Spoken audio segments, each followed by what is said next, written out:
Hello ma'am, anong binibenta Hello niyo po dito? Meron po kami dito toge. Toge. Yes po. Tapos ano po?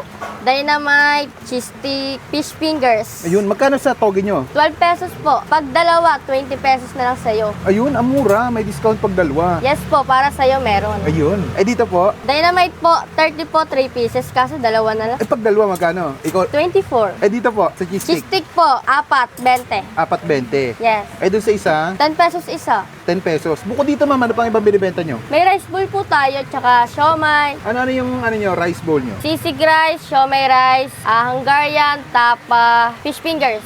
Fish fingers. Yes po. Ano yung bestseller nyo po doon? Sisig po. Sige po, order po ang sisig. Ano po, sisig rice bowl? Sisig rice bowl. Okay po. Paano ginagawa yun ma'am? Dito po, lulutuin. Sige, Saan punta ba? po ako dyan. Ano pong nilalagay dyan ma'am? Margarine. Margarine. Yun, Yes. no? Dami ha. Ano yung sisig nyo ma'am? Bagnet or ano? Inihaw? Bagnet po. Bagnet. Ay, ilalagay Sibuyas na. tsaka sili. Sabay na. Yes, sabay na. Walang bawang yan. Wala. Ay, dapat may bawang. Ba't magkakaroon? Gano'ng katagal lutuin yan ma'am? 5 minutes lang, okay na to. 5 minutes.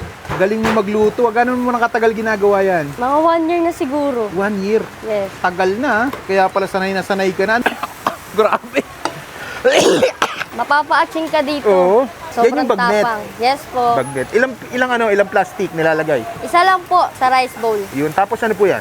Seasoning po. Seasoning. Tsaka soy sauce.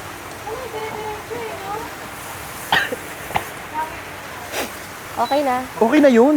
Yes. Bilis, Ganun lang ah. kabilis. Tapos saan ilalagay ma'am? Dito, lalagyan pa ng rice. Lalagyan ng rice. Yes. Ano po yung rice niya ma'am? Fried rice po. Fried rice.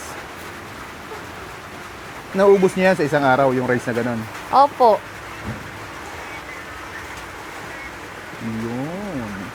Solid. Sa amoy pa lang masarap na. Anong pangalan nitong tindahan niya ma'am? Ninong Food Tripan po. Tapos ano po yan? Ano po, sisig sauce. Sisig sauce. Tapos, Ito na po. okay na yan. Yes. Anong oras ka nag-open dito ma'am? 3 p.m. hanggang 9 p.m. Saan po kayo matatagpuan? Dito po sa Imus Cavite, Green Gate, Phase 3, tapat ng Save More Espasyo. Di ba ang dami na nagtitinda ng sisig ma'am? Anong kakaiba dyan sa sisig nyo? Mas masarap to kaysa sa kanila. Mas masarap yan. Bakit mas masarap yan? Kasing kasarap puti. Kasing sarap mo yan? Yes. Patigim nga. Alin? Ito? Ako. Magkano po yung ganyan? 55 lang po. 55 pesos. Yes. Busog ka na dito. Oo. Only rice yan. Hindi, syempre. Ay, hindi only rice. Hindi. Pag gusto ng extra rice, magkano po? 15 pesos lang. 15 pesos. May huling tanong lang ako, ma'am. Bakit binabalik-balikan yung mga paninda ninyo dito? Ano kakaiba? Ang kakaiba dito dahil ang sexy ko raw. Kaya binalik-balikan nila dito. Yung tindera ang binabalik-balikan. Yes, hindi yung paninda. Sige, ma'am. Tikman ko muna. Thank you. Thank you.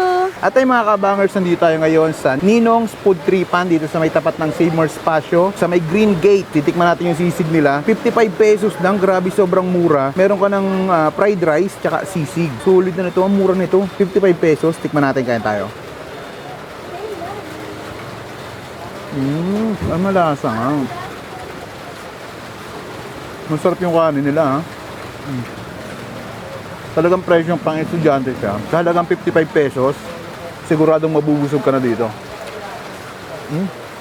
Yung ginamit nilang dito, karne, is bagnet. Sakto-sakto yung anghang. Halo na natin. At yung masarap na pagkain eh. Yung medyo kumakagat yung anghang.